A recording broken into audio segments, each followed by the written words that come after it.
I would argue that it's about time, if we're going to reform the House of Lords, we should look at a very strong case of looking at the appointment much more to reflect our democracy, and we haven't done that. And also not to have it as a result of some kind of private arrangement with a different Prime Minister.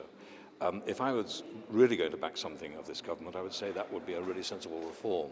But I think where reform is needed, to do it as a political handout, to try to cement a political agreement as a temporary arrangement when this is going to last throughout time in the country's constitution, is actually immoral. I think it's completely wrong to do it on that basis. And I also think that you have to understand that in many ways, the House of Lords, in a very strange way, does actually reflect our democracy. At every stage at the government, there are all sorts of situations where you have non-elected people doing things which are important for good governance and good government. And that's what the House of Lords does. It's got brilliant expertise in being able to reform law. We're about to face the fact that there may well be guillotines, as there always have been in the House of Commons, so things don't get properly debated. If this thing is debated properly in the House of Commons, as it should be, then we will have a massive clog-up of legislation at a time when we have massive problems with our economy, we have problems with education, problems with universities, problems with employment, and it seems extraordinary that the government wants to kind of, in a way, deviate from what are the really important things which worry people in Britain. Surely if the Lords didn't kick up such a fuss, you could deal with this much more quickly. It's only going to take so long because of the opposition it will no doubt receive both in the Lords but also from some MPs in the Commons. I don't think it'll be some MPs in the Commons. I think you're going to find that there's going to be a lot of opposition in the Commons. I think there's a very strong possibility this bill may not get to the House of Lords because how it's been so badly prepared.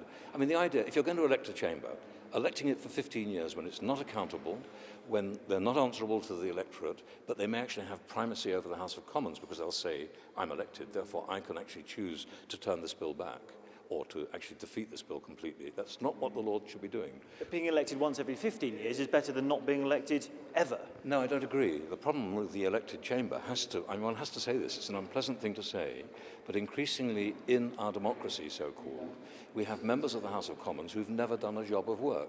They have gone straight into the House of Commons, having been political advisors, having been perhaps special policy advisors, having been in think tanks, having stood for a constituency and failed, earned their spurs, and then been allowed to stand for a constituency where they're going to be successful. So many of our modern MPs are not actually experienced in any form of business, work, medicine, the law, a whole range of professions, including even trade unions. So you're saying the system of appointment in the House of Lords actually gives better expertise than you might get through a system of election in the House of Commons? Well, I think the problem at the moment is, I would argue that the system of appointment to the House of Lords is a bad one. I think the House of Lords, you're quite right, is overcrowded, but it's still a hell of a lot cheaper than the House of Commons. It's been very careful not to try to defeat the democracy. It remains actually a democratic chamber in that respect.